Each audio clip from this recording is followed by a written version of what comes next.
Меня зовут Константин, мне 25 лет, я из города Ровно, Украина. Ime moje je Konstantin, je 25 let star, je iz mesta Rovni, Ukrajina. Больше 5 лет я рисую монументальные картины. Več kot 5 let riše monumentalne slike. На картине изображена молодая девушка, которая, как и Украина, особливает собой образ моей страны. Na sliki je prikazana mlada gospa, ki prikazuje mlado Ukrajino. На заднем фоне используются национальные цвета Украины и очень важное для нас растение пшеница. Na ozadju lahko vidite nacionalne barve Ukrajine in pšenico, ki je tudi zelo pomemben simbol. Также девушка одета в национальный украинский костюм с вышиванкой и бусами. Oblečena je v nacionalne ukrajinske oblačila, vyšivanka in busa. В руках она держит букет маков. Маки как символ жертв в войне. V rokah drži make, maki so simbol žrtv v vojni. И по контуру они будут напоминать контур Украины. Oblika makov v prihodnosti bo prikazovala obliko Ukrajine. Идея мурала родилась в Любляне от сообщества украинцев, но мэрия Марибора проявила инициативу.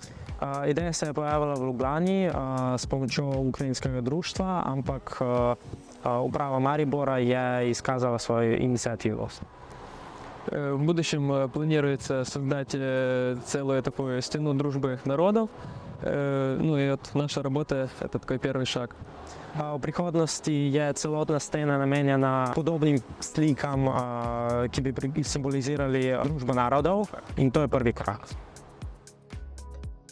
Когда началась полномасштабная война, я, как и многие украинцы, не знал, что делать, куда деваться. Ko se je začela vojna, ni vedel, kaj delati. Ко мне обращались много людей с инициативой «Нарисуйте что-то у нас в городе». Veliko ljudi ga je prosilo, da nariše nekaj v njihovem mestu.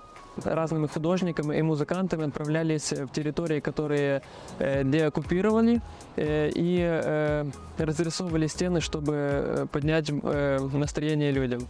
Z drugimi slikarji so se odpravljali na teritorije Ukrajine, ko so bile deokupirane, in so s pomočjo svojih slik spodbujali ljudi v teh mestih. Таким образом, я как бы для себя понял, что даже в такие тяжелые времена людям нужно видеть какие-то рисунки, нужно слышать музыку, в общем, искусство лото.